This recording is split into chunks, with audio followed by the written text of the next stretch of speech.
Welcome, welcome. I see folks are creeping in here, so we only have an hour, so I'm not going to take too much time, but we'll do a slower opening to let folks gather in the space. Again, if you want to chat your site in the chat box, that would be great. We can see where everyone's joining from. Welcome to the first SJC Impact Network call of 2025, our Q1 call. And this one is focused on housing, as everyone knows, which is a frequent and heavy technical assistance need. I would say not just in our safety and justice challenge work, but across a lot of the projects through PRA. And I'm sure this is no surprise to you to hear that. So we have two presenters today with a wealth of expertise and years of experience in this space, and we're excited to hear more from them. We'll also have time for questions after each presentation or towards the end, but again, feel free to chat those throughout as well. So without further ado, I will turn this over to our first presenter, Jen Elder, who's the director of SAMHSA's Homeless and Housing Resource Center, which is also housed and operated here at Policy Research. So we're thrilled to have a colleague on the phone as well. And then later in the call, we'll turn it over to Allison Clark from the MacArthur Foundation. So Jen, I will hand it over to you, and you can advance slides or I'm happy to, whichever you prefer. I think you should, yep, perfect. Perfect. I'm not usually one on this end of it. That's perfect. Well, hi. Thank you for inviting me into your group. As Ashley said, housing and homelessness is coming up across the board and communities. And so I'm just excited to share some information with you today, hopefully just to think about considerations for how you can adapt these strategies to your community and what you're seeing. It's all very context specific. So I just want to leave you with some food for thought today, and then happy to answer any questions. Feel free to pick my brain. I've been with SAMHSA's national homeless initiatives, supporting those for just at 13 years. I've been with HHRC. We're in our 5th year of this project. So if I don't know the answer, I can try to point you in the right direction.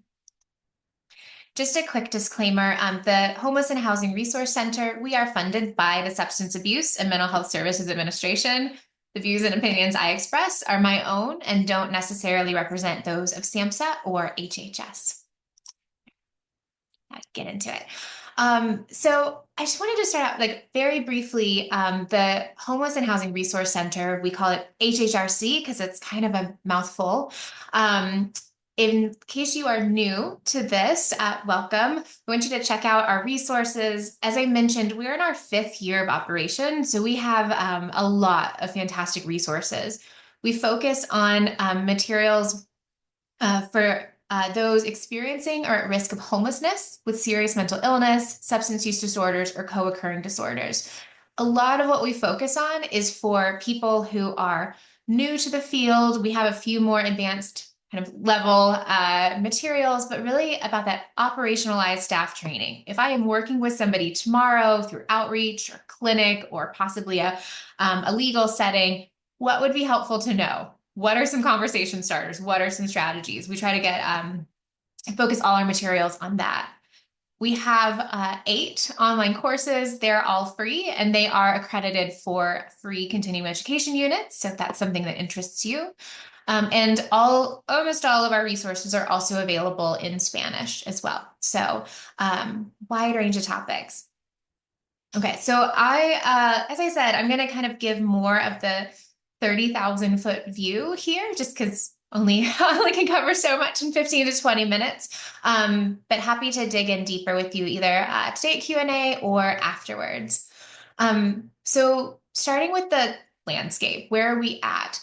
So housing is a challenge, full stop, not just for those with behavioral health conditions or past legal involvement. We are in an affordable housing shortage, and we are seeing a drastic increase in homelessness and housing instability. So that is probably not news at all to you. What I would encourage you when you're starting these or strengthening initiatives, either in a discrete program or community-wide, is to look at these 4 factors. We think that they're really telling for how your system looks and what supports, what strategies would be the best fit. So really helpfully, like how are people entering homelessness? I know that you have a focus on those who are just as involved. That's definitely, I mean, we see a much higher kind of likelihood of experiencing homelessness with prior legal involvement. But are there other ways that maybe you could go upstream to help prevent that inflow? Providers across the country do a really, really, really great job of housing people, but we can't keep up with the inflow. So sometimes it doesn't look like it because our numbers are still really high. But what can we do to move upstream? So what does that look like in your community? Also, how are people exiting homelessness? Is it that we can stop them right before they become homeless and do some problem solving with them? Um, do you have a lot of like housing, of certain types that say, what we're really good at housing families, or we're really good at housing youth? Kind of what does that look like? And what are kind of the rates of people that aren't being housed as quickly? So maybe that's where we want to do some more resources in.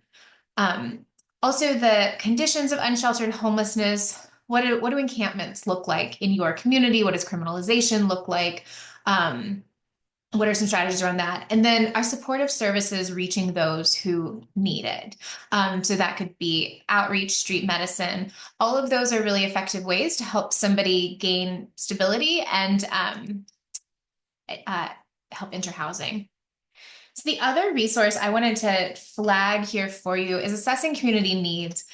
This is a resource we developed last fall and released. It has a lot of links to data sets. So if you are trying to dig into rates of homelessness, rates of substance use, behavioral health conditions, kind of what this looks like in your community, this is a great place to start to gather data. So it helps just inform the needs of your community more broadly speaking than, of course, you're really familiar with the needs in your program, in your role, but kind of like angling it out to the wider angle lens of if you are thinking about developing housing, let's do some needs assessment and resource mapping first. Read that. The other, I didn't include a screenshot of it, but in the guide too, it has a sample crosswalk of how to resource map and crosswalk those resources. I think it's really helpful. My background is in street outreach and shelter work. And so having those guides of what resources are available, who can access them, what's the eligibility, and what's the availability of those resources can be really helpful when you're trying to quickly connect somebody with housing and then supportive services to help increase their stability in housing. These are some key collaborative partners. I mean, we know we can't do it alone. It takes a village, especially for areas of housing when we're looking to increase opportunities, decrease evictions, keep people in housing. So these are just some ideas of folks to bring to the table and to collaborate with. Everybody has their kind of own set of resources, but I found that a lot of communities, they struggle to have that centralized hub of, does everybody know what everybody else is doing? So I would say, it's always a good time to expand the table of partners to bring people in to your initiative. Great. I feel like I'm talking really fast, so I'm going to slow down. But if you have any questions, please ask in the chat. Um, so I know that, so that was kind of the scoping of, I always like to start with what do things look like on the ground before you go anywhere with your initiatives to head in the right direction. But I wanted to kind of say a few things specific to behavioral health and housing. So I know that it sounds like this is the population of individuals that you're serving in your communities. So starting from the foundational belief that I know to be true through my work is the people with serious mental illness, substance use disorders, and co-occurring disorders can be successful in maintaining housing. A lot of it is, can we find the right supports to help them be successful in housing? And sometimes success in housing means we're going to help them move from one housing that's not working out into another living situation. So they're not exiting to homelessness. We're trying to bridge that gap. So, which is not, so it's not to say if somebody loses their housing, we're a failure, but it is saying that, I think we hear a lot of rhetoric that people with psychotic disorders, people who use methamphetamine, like they would never be successful in housing and they must be um, kind of institutionalized or in other situations, but they can. We've seen that to be possible. So we actually have a lot of resources from on the ground expertise on our website specific to working with various populations, various people who use various substances. What I think is really important in being successful, though, is to having a range of options. I think historically, a lot of the field is focused on like single room occupancies. So one person to their own apartment. And one is we're realizing there is just not enough to go around of that. And so there's just want you to consider other options that can be in your community where shared housing is huge. Having roommates, like how many of us have roommates or people that we live with? It's one, it helps with the financial aspects, but two, it really helps with the social aspects. Like we are social creatures as humans, and this can be so helpful for recovery, for achieving other life goals. So I'm a huge proponent, as you can tell, of shared housing models. Recovery housing is great for those who would like to or choosing to live in an abstinence-based peer support environment. And there's a great network of that across the country. Some communities have been doing really successful hotel motel conversions. I know a lot of communities were using CARES Act funding for that. For that housing and family housing. I know we've heard from a lot of communities that there's an increasing need for family housing, especially for those reunifying. They might not have current custody of their children, but regaining custody of their children is a really important part of their recovery journey as a family unit. So also the supports flexible as much as possible, person-centered as much as possible. A lot comes down to asking a person, what do you think would, help you be successful in housing? And I think you can learn a lot by listening to that.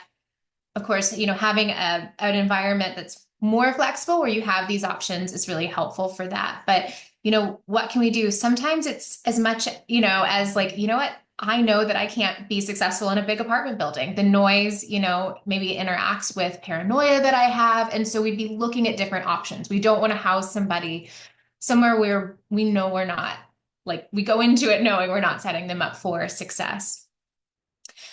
And then supporting the landlord and property manager. We have some other resources. I've linked to a lot of them at the end of this. So, so I know I'm teasing a lot of resources, but I put the links in of how can we work with property management and landlords to help someone be successful. That can be, through mitigation funds. That can be if something's not working out, let's help you move before an eviction is on your record. Other different strategies. So, I'm advancing these. One of the other things that I wanted to raise in this presentation, specifically because you are working with justice-involved people, people who have behavioral health conditions, I'm a big fan of master leasing strategies. This can be community-wide through like joint funds. It can be an organization. But just in case you are new to this, the basic concept is the organization is the leaseholder for either a unit or a home or an apartment where you can have multiple units. And then it's typically a subleasing relationship with the person you're serving. One of the reasons I think that we pursue this a lot from the SAMHSA lens is it's really helping people who may have poor rental histories, either because of prior drug use, of mental health conditions, like things that helped them, they weren't successful in their housing placement. They have an eviction on the record. They might have multiple evictions.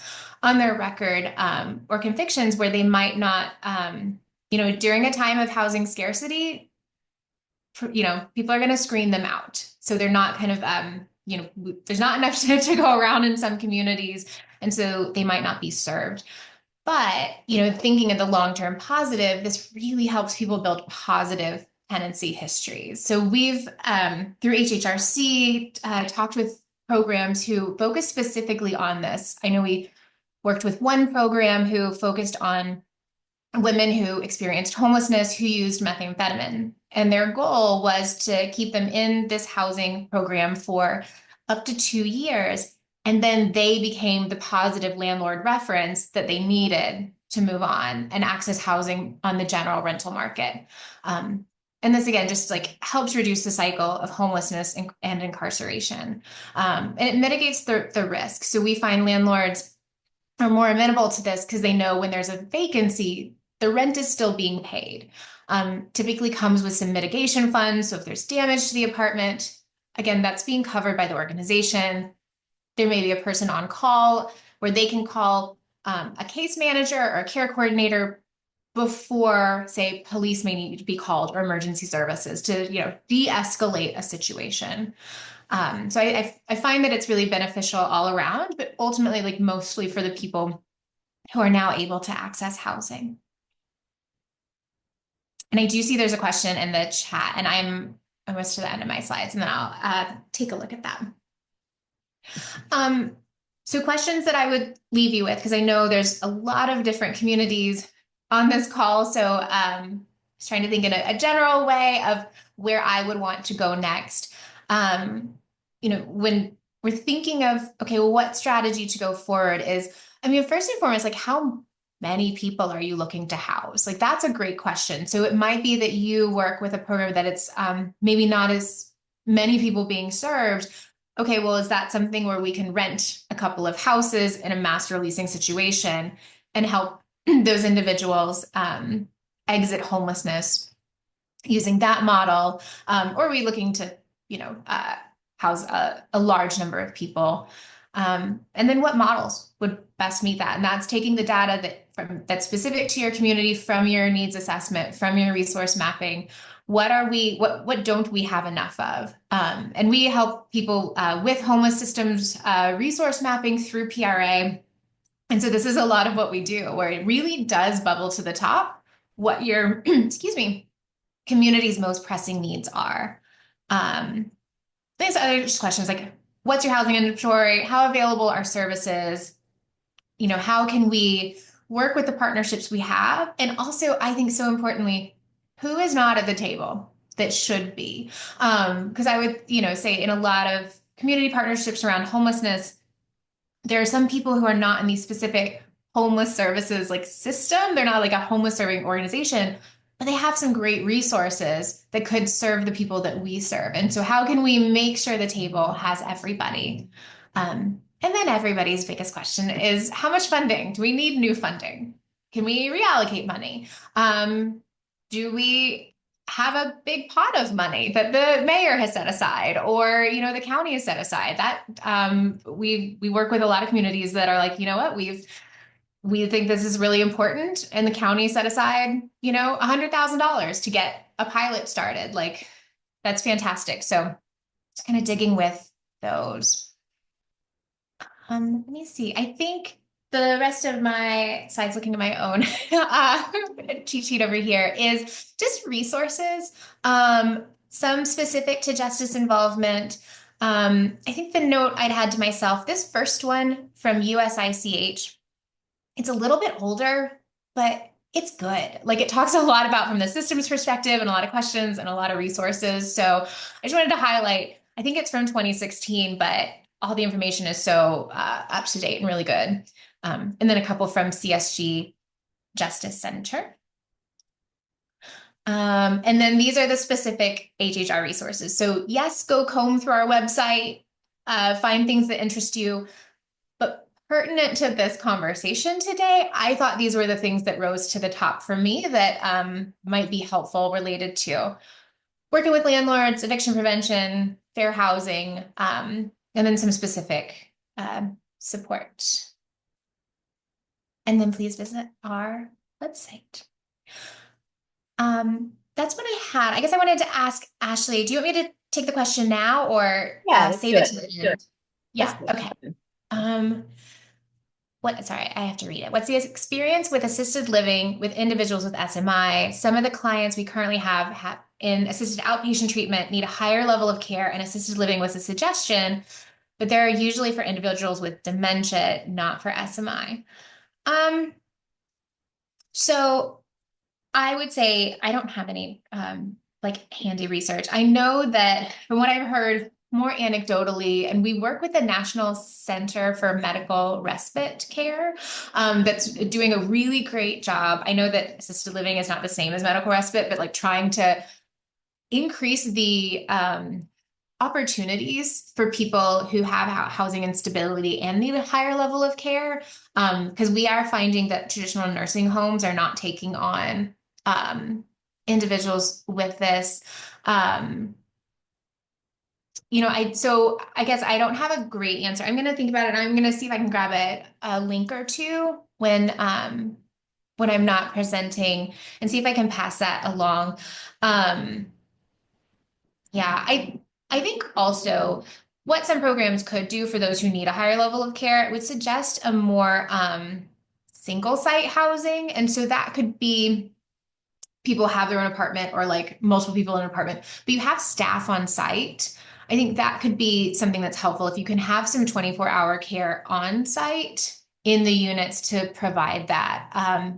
But your mileage will vary based on like how you can bill Medicaid for these services, what's going to happen with 1115 Medicaid waivers, which is something that could have supported this and still can. I don't know the current status of those.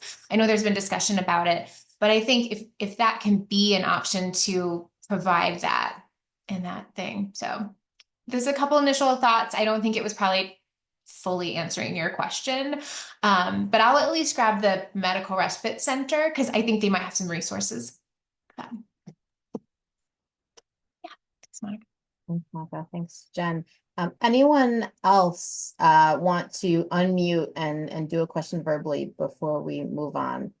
I think, Jen, I really appreciate the focus on where to start and sort of biting off pieces of what can seem like and what is a very large need, as you know, and our sites are familiar with things like resource mapping and data as a pillar of the SJC work. So I think this was really in alignment with all of that. And thank you for your wealth of links. And we'll make sure those are passed along. Yeah, it's a I big thing, but like, yeah, the last thing I would say is like celebrate even the small successes, like, because they're big successes. It's like, okay, well, maybe we got a pilot and we can serve 4 people.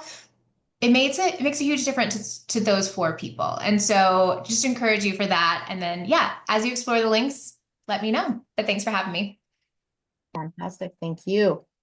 Seeing no more hands, I will transition over to our next presenter, Allison Clark, who is the Associate Director of Impact Investing at the MacArthur Foundation. And she's going to highlight some of the work within the SJC to talk about the philanthropy lens and investment lens around creating housing.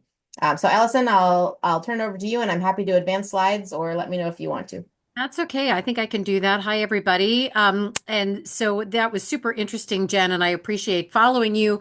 I'm always, in my world in philanthropy and housing work, we often get accused of having way too many acronyms and abbreviations. And I feel now like I appreciate that as an outsider because Jen had a lot of them that I don't even know what they all mean. But I will try to break down this world and some of the and not use too many acronyms because we certainly are good at using that. So I want to just start here and say that I'm with the MacArthur Foundation.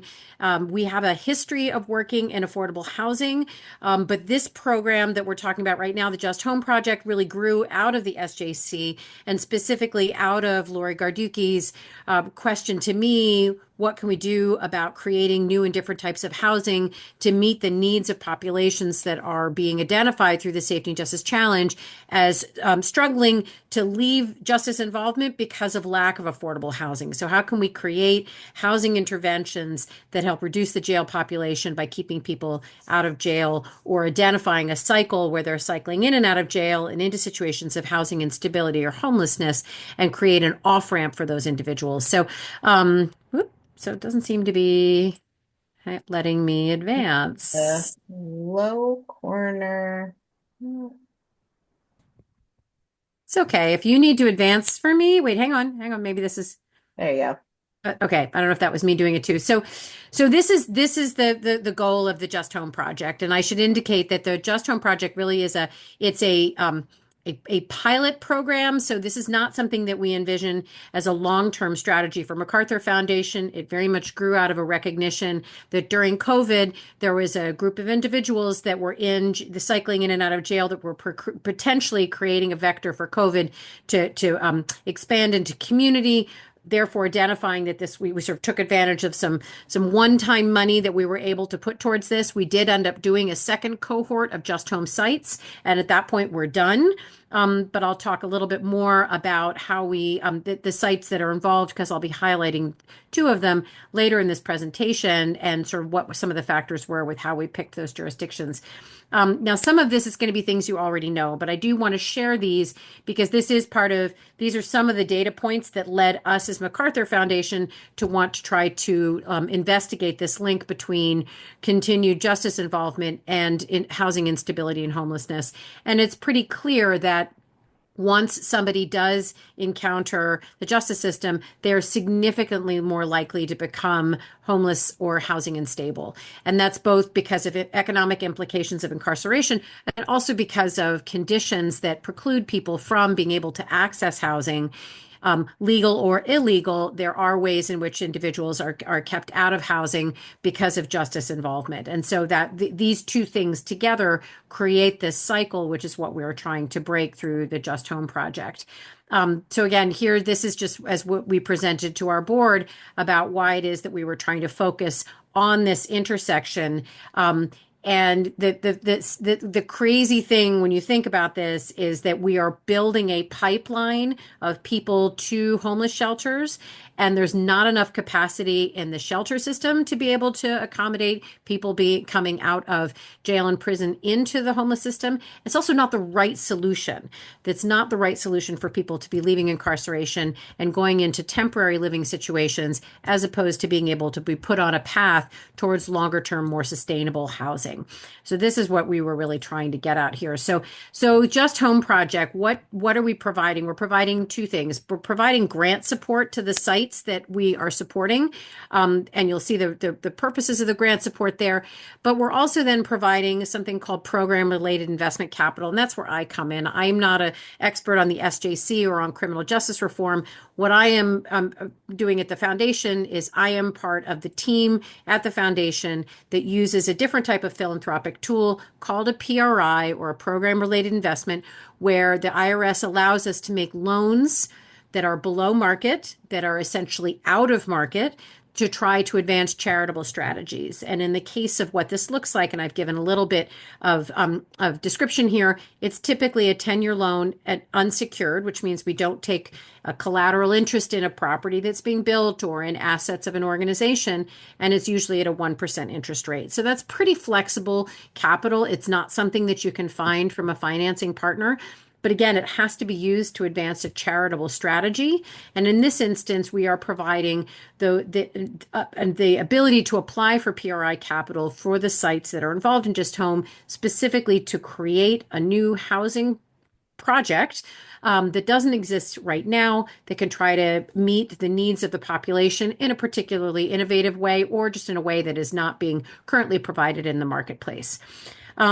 So just lifting this up again, because it's surprising to me that PRIs are something that have been around for a while, but it's not something that a lot of people are familiar with. So again, just highlighting some of the important things here and why it's different.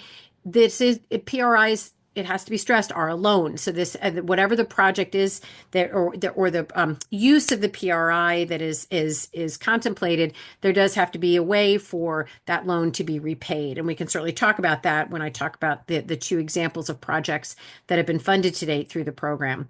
Um, that's advancing. Okay, so I'm going to talk about the two projects. And in the first cohort of cities included San Francisco. And I'll be talking about San Francisco as well as Sioux Falls, South Dakota, which is Minnehaha County. So in San Francisco, we worked with something called the Housing Accelerator Fund. This is a community development financial institution. And what that means is that this is a nonprofit lending organization that aggregates capital from philanthropy, from banks, from insurance companies, from other sources who have an interest in trying to address the housing challenges in San Francisco. They aggregate that capital and then they act like a bank where they make loans to try to accelerate the production of housing for very low income individuals in San Francisco. Unlike a bank, they don't take deposits. So this is not like one where you would have a checking account or be able to get a consumer loan from them. They aggregate capital specifically to focus on lending to housing developers, predominantly nonprofits, to try to build or acquire and rehabilitate housing to serve very low income individuals. So in this instance, the local project in San Francisco was focused on transition aged youth that are experiencing housing instability and homelessness and justice involvement. The partner that the Housing Accelerator Fund is working with is a nonprofit organization called Third Street Youth Services. And the $5 million that we, MacArthur, lent to the Housing Accelerator Fund, they then on lent to Third Street along with some additional capital to acquire a property, which I will show you. So, oh, it's a little slow advancing. There we are. Okay, so this is our baby. This is the Third Street project that they are working on. This was a building. It's in Bayview, Hunters Point. For those of you who are familiar with San Francisco, it probably was originally built as some sort of a small hotel or rooming house. These are basically SRO units. You'll see one of them on the next slide in a second. So these are single bedroom units. They have shared bathrooms on the hallways, and there are no kitchens. Third Street is acquiring this property and they're renovating it, and it will ultimately be 14 units of housing. And this will be targeted, as I indicated, towards transitioned aged youth, aged 18 to 24. It's going to feel a little bit like a dormitory. So there will be an on-site residential counselor who will be living there. And some of the units that are being taken offline will be converted into shared kitchens, one on each floor, so that individuals can then be able to use that to be able to prepare foods. Because as I say, what they'll be getting is really basically a single room in this project. This is an important location for this project because it is down the street from Third Street's main offices. It's also in a great location. It's right on a train line. It's right across the street from a grocery store. And as they say, it's also close to Third Street main offices so that the youth who are being served in this project can have ready access to case management and other services that may be provided to them. And this is what the units are going to look like inside. So they're small, but this is also San Francisco. This is still a pretty good deal. And it's beautiful with lovely big windows. So it's actually a really great project. There will be some ADA accessible units that they've created. There's also going to be some ground floor retail and some community gathering spaces. And they're thinking whether or not there's a possibility on the ground floor to create some sort of a coffee shop or something that potentially can engage the youth who are living there. I do want to say one other thing about this project, because in the one of the purposes of the Just Home Project was really to engage with individuals with lived experience and who were part of the target population in the design of whatever project was going to be created. This is an interesting one because it's one of my favorite stories to tell, where the team at Third Street assembled a group of the youth that they had been serving through their healthcare programs and through their homeless services. And they said, we're going to be creating this project. It's going to have 14 units. It's almost like a dormitory. How long do you think we should expect that the individuals who are being served should be able to stay in the project? And in their mind, in the Third Street administrator's mind, they were thinking 2 years. But they wanted to hear what the lived experience advisory board felt about this. And when the youth who were involved in that lived experience advisory board, had their meetings and talked about it and iterated, they came back and they said, well, we think that it's really important that we have a path to independence and that that's our ultimate goal. So we think that you should set the expectation for 2 years, but give us grace to fall back to three if we don't make it. And I like the fact that each individually was able to kind of weigh in with their needs. They both agree that 2 years is the right place to start, but also had the idea that if the extended time might be necessary and to create a pathway for that if that was appropriate. And I just think that that's an important way to think about creating some projects like, for situations like these where both those being served and those who are developing really have a common sense of purpose and what the building should look and feel like. So the next group I'm going to just talk about here is Minnehaha. This is Sioux Falls, and the borrower in this instance, Affordable Housing Solutions, is actually part of the Redevelopment Commission.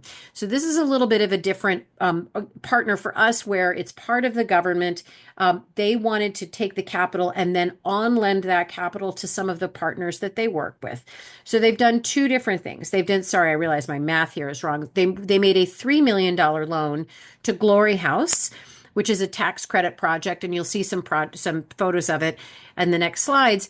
And this is an organization, they had built one phase of a project. They needed to fill a gap on a second phase, and they were going to be creating new units. Most of them are studios. There's some one bedrooms that will be serving the needs. Again, a very similar population, not transition aged youth. So this can be older individuals, but that very much the clientele that that the target population that the community wanted to see served.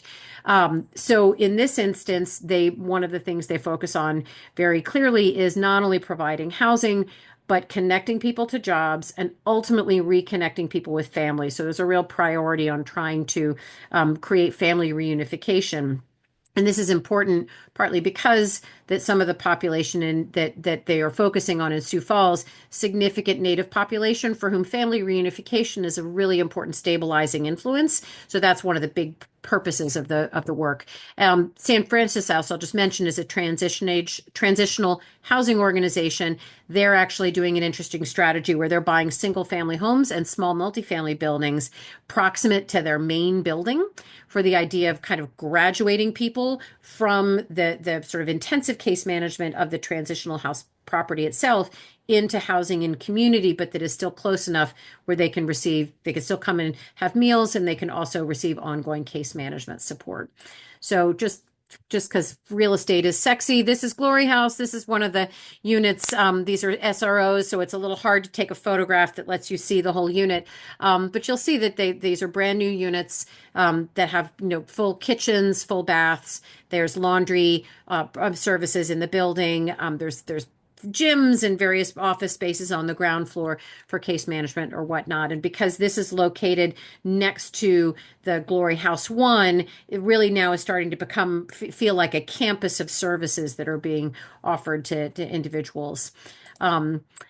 So, I guess that's my last slide. I guess we can turn off the slides then, Ashley, but I'm happy. I know that was a little bit of a whirlwind, and this comes a little bit from a different perspective of talking about philanthropy and how the use of our money can help sort of supplement projects that other individuals are doing. But it is an important way to think about ways for us to use our capital differently to enable those on the ground to be able to do types of projects that otherwise wouldn't be able to move forward, and to be able to serve a population that needs different kinds of interventions than typically what can be provided. Jen talked about a lot of resources, and they're amazing. And many of those come to play on these projects. But in terms of the construction costs, the actual capital that's required to either build a building or acquire and rehabilitate it, sometimes involves the type of philanthropic capital that we're providing through the Just Home Project to be able to let a project move forward. So I will pause there, and I'm happy to answer any questions about PRIs or the Just Home Project, or wherever the questions take us.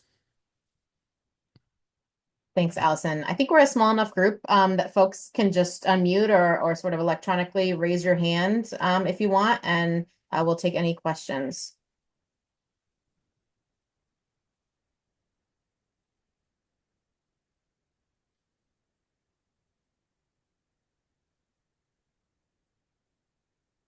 And I think we stunned everyone into silence. I was worried that we'd need more than an hour, but we really fire hosed that, that It was a content. lot. It was a lot to take in. I know it's a lot. And in philanthropy, it starts to get very wonky very fast. I know. Well, I'm wondering if there are things when you think about housing in your particular area that, it doesn't have to be exactly what Jen and Allison were speaking about because they're versed in, kind of that broader array of things. But are there specific kinds of housing things that really are that you're trying? I saw some of the notes in the chat about having kind of a assisted kind of, persons on site type of models, and Jen responded to that. Um, so are there other things that you guys are really facing, especially around the population, this kind of higher needs, more complex kind of population and housing? The funding that was spoken about, was it PRI? If we were in Solano County, California, to, we know we have a huge housing problem. We know it takes braided funding sources to fund any kind of housing project, and that our county can come in with money, the city in which, the project might be, state government, federal government, but that takes a lot of project management that a lot of us in the criminal justice area, we don't have that experience. We don't know what the sources are. Um, would we even qualify for one of these 1% loans? Is there a competitive process? Could we reach out and say, hey, we would love to have a project. Can we get our hands on that money and then introduce you to like the city of Fairfield housing director or something, and then So, do so the matching? short answer is you couldn't come to me. So we did, as I say, this was a demonstration project where we're working with a certain number of communities. There was a competitive process that was certain groups were allowed to apply for it, and we went through a whole process of assessing the capacity within organizations, who would take it on, et cetera. So from me, no, but certainly there are other foundations that provide PRIs, and they do provide them. They typically provide them to one of three, and certainly in this case, one of three types of organizations. The most prevalent would probably be one of an intermediary lending, like the Housing Accelerator Fund in San Francisco. That's what they do. They're very comfortable. Foundations and banks have made loans to those types of organizations frequently. So in that case, to have a loan made to an intermediary who then can on lend the money, that's a very common execution. The other is that there's a number of nonprofit housing organizations, and I know there's several in California, that this is what they do. This is their built. What they do is they build this type of housing all the time, and they often then can borrow PRIs from foundations because they're a charitable organization. It's very easy for a foundation, if they have a housing program, to invest in that type of organization, and then they use it. They use it for bridge financing. They use it to bridge some of the federal resources that you talked about, which I know can take a long time. And then they do that project management because it's their project, right? And so they're going to own it. They have a real estate department that's what they do, is to do that type of project management. And then the last piece is what I mentioned in Minnehaha. They don't have as many housing resources in Minnehaha as that you do in California. So that's why the county took the money on themselves, and then they worked with some local partners who were smaller organizations to be able to take that capital and invest it in the project. So I guess what I would say is you don't necessarily have to be the one to apply for the money, but finding a partner who does have resources to try to tap into philanthropic money, whether it's local to California or if there's other organizations that would be in, and I'm trying very hard to get more foundations interested in funding this work, but to get more other foundations to be able to support this through making these types of loans. But this was very much of a demonstration just for this one time to show it could be done, with the hopes that other philanthropy would come in and do more of it. Yeah, because I mean, we're also looking at reunifying families, and Mhm. where do they reunify to? Absolutely. and things like that. So just the idea of, we have special populations that need certain housing types. And we've seen um, like the tiny little cottage, one room, The one tiny homes. person. It's not even a tiny home. It's just like super, super small. It's not a long-term Yep. solution, Yep. but are people finding create the creation of tiny home communities? Is that like an effective, sustainable, long-term, less costly strategy to get people housed? Because the cost of developing housing is so prohibitively high, that are there alternative models of housing people that maybe is not like SRO style, but like a long term, you could have a partner, you could have children. Um, are these other models So, workable? so the short answer is I'm the wrong one to talk to about tiny homes because I think tiny homes are, and this is me speaking for me, not for MacArthur, because we have never had a history of funding that. But it does feel a little bit like the shiny object because they are easily produced. They can be quick to put up, but that also means they're not a long-term asset. So that's really sort of an interim, rapidly depreciating asset. There are also places where if you have a cold winter, you can't put that, slab on grade. I mean, there are tiny homes in Sioux Falls. I don't know how that works because it gets very, very cold in Sioux Falls in the winter. So I don't know what they do to protect the unit from the frozen ground underneath. So it's not a perfect solution. That said, there are some ones. There's an amazing project in outside of Austin, Texas, that some of you may be familiar with. It is a tiny home community and it has been very successful. It also takes a huge amount of ongoing grant support to be able to think about how to continue to sustain that. Um, but you are right, building multifamily homes, particularly in a place like California where everything is the environmental impact and everybody's suing everybody all the time. It's expensive and it's slow. So What about um, like a mobile home, like a mobile home project? Would a PRI cover that, or is that not A permanent PRI can enough? be, again, it depends who the lender is. A PRI can be used for any of these things. And there are organizations, Rock USA is a organization that does borrow PRI money and then makes loans for resident-owned communities, which is really about trying to make sure that the residents who live within mobile home parks can own the parks. Because part of the problem with mobile home parks is that you own the asset, you don't own the land. And that makes it very, very difficult to finance the acquisition of the mobile home because it's not really mobile. And if you are leasing the pad, you're then tied to whatever lease structure exists for the landowner. And a lot of private equity is acquiring mobile home parks right now and increasing rents very rapidly, which is Yikes. an incredibly destructive and predatory thing to do because mobile home parks are often the last affordable housing in many communities. And so ROC USA does an amazing job of trying to help the residents within those communities buy them to protect their homes. Um, so sorry, I saw one other question in the chat here. Sorry, and I lost it. Somebody had asked the question. Oh, about what a pilot. We're very early in this, so it's too soon to know what we're learning. But the hope is that we're going to learn that if you can successfully provide housing to individuals and break this cycle, that it creates a better outcome for the individual and it essentially is less cost on the system and that it more importantly is keeping somebody out of the justice system full stop. So all of the sites, and there's 9 in total now. There were 4 in cohort 1, there were 5 in cohort 2, and then we're essentially, as I say, this was not designed to be an ongoing, program forever, but to really track the outcomes of the individuals who are being served through this, so that we can demonstrate to other sources of financing, um, federal, state, et cetera, why this type of housing is worth investing in.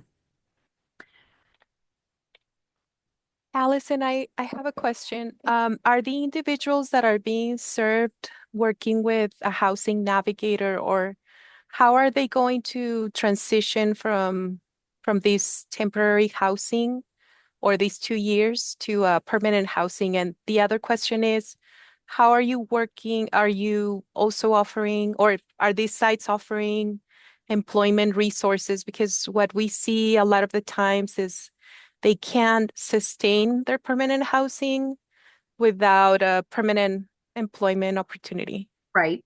So I should mention The 2 years that was San Francisco's Mm, with the third street that they would like that, and partly because that's the age of the individuals, that the goal is to try to to help the transition age youth be stable, have a job, have the resources they need to live independently outside of that building. But they will not kick anybody out. mm, That's not the plan. mm, So in all of these instances, what we're hoping, we've said to organizations, it can be used for transitional housing. It cannot be used for congregate care, though. It has to be building towards the idea of this is going to be long-term sustainable housing. And I want to make the distinction, it does not all need to be permanent supportive housing, because some of the individuals who are living in this may need assistance, but mm, don't need full-on PSH. So I think that that's an important distinction, because sometimes we feel like it has to be one or the other, but there is this interim of I need a little bit of help, I need some assistance. Maybe it's a 6 month intervention, maybe it's a 4 year intervention, but that at some point I will be able to be either returned to family or to live on my own. So we're not setting the maximum time frame for mm, anyone in any of these projects. That's really locally division or driven. And to your question about the employment, every site is going to do this differently. We're not prescribing to mhm, anyone what that should look like, but everyone has an incentive to try to make sure that the residents can be sustainable long term. In the case of Minnehaha, there absolutely is job assistance and placement for each of the individuals. Glory House they are a job placement machine. I mean, mm, they as soon as somebody indicates it and is accepted for housing in the building, they're automatically trying to get somebody connected with a job, and they have something like a 94% placement rate, which is mm, amazing. And I think some of that is Glory House and just the reputation they have within the community. And part of it is that as they explained to me, they said, in Sioux Falls, we sort of have a civic ethos that nobody should be condemned to their worst mistake, mm. and which is amazing. I've never really seen a community like Sioux Falls in terms of how it's really organized around trying to support individuals that are facing some of the life challenges that the populations, clearly are. And then Monica, US. Oh, the housing navigators. I think again, every site, we're not prescribing what should be done, but absolutely every site is working. There's a process for identifying people as they're leaving jail to determine whether or not they can be referred directly to housing that's being provided through Just Home, or whether there's an interim step that's involved. But then absolutely they're navigators both into the system, and then also theoretically, if individuals are leaving homes that are provided through Just Home, there'll be a navigator to help them determine what should come next. Thank you, Allison. Sure.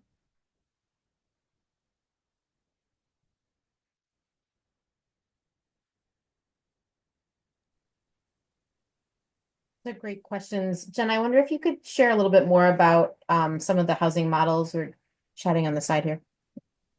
Yeah, I was gonna make sure I wasn't talking over anybody's questions. Um, Circling back to the tiny homes, I will also say I have not always been the biggest fan of them. One, I think they are actually pretty expensive to produce when you're looking at like, could we pay rent for something? But I will say, I am going to put the link of the Veterans Community Project here. If that is something your community wants to go forward with, this is a good group. I'm located in Kansas City, Missouri. We've got a location here. And I met with their leadership. It works because they are specifically in community together because they are veterans and they are choosing like this is what is helpful for their behavioral health conditions.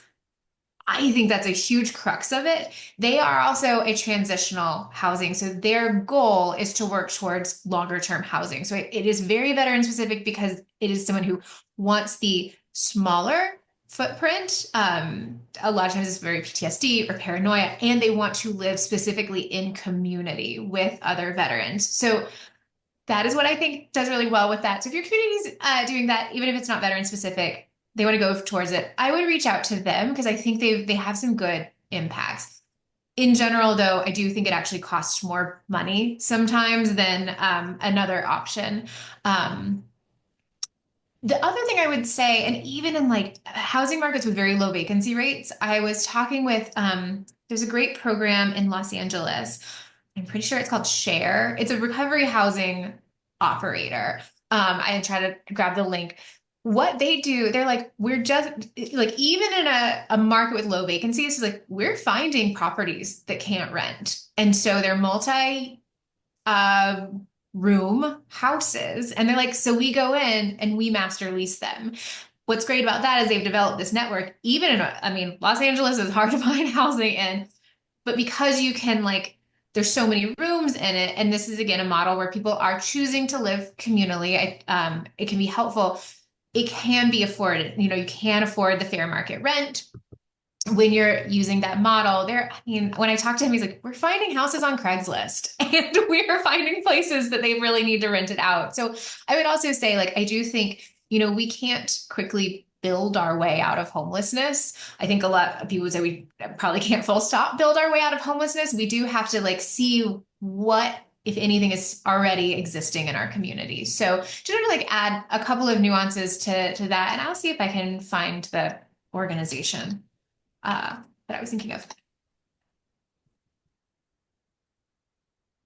Thanks, Jen. And I see there are a lot of resources and sites being shared in the chat. Thanks, Reggie, and others for those. So we'll include everything in our email. Any other questions for Allison or Jen before we start to wrap up? Thanks, Jen.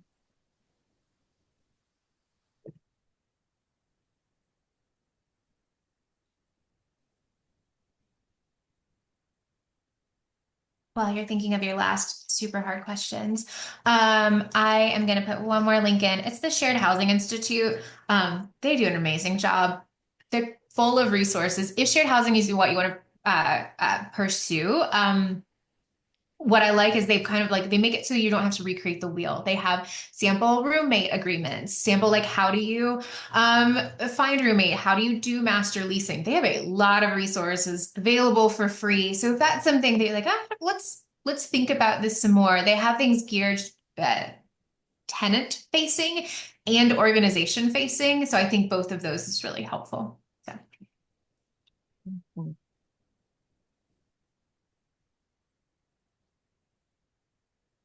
Reggie's still going. Well, as we keep sharing resources, I want to thank you both again. This was one of our higher attended calls, which I think just speaks to the need, certainly, and also the interest in this topic. So appreciate all of the resources that were shared here. And we, in April, on April 3rd, we'll be sending out to folks notification of a webinar that we're doing around correctional health care. And this is a project that Reggie and Lisa and myself and some other experts in the field have been working on for about 3 years. And it's to help sites, jails and prisons, primarily jails, write better RFPs to contract for healthcare, including physical health, mental health, substance use, MOUD, dental, all of it. So we've created a toolkit that's web-based, and the crux of it is about a 150-page RFP template that is, again, informed by a lot of experts in the field and local sites and folks with lived experience to help get better constitutionally mandated healthcare. So April 3rd, and you'll see that email go out, but feel free to send us questions ahead of time. Obviously, this is a center point of your work within the SJC, so we're excited to share more about it. And I know we'll see many of you in April in Chicago for the SJC network meeting. So thanks to everyone. Seeing no more questions, we'll give you a couple of minutes back, and thank you all for joining again. Take care. Thanks, everybody. Thank you.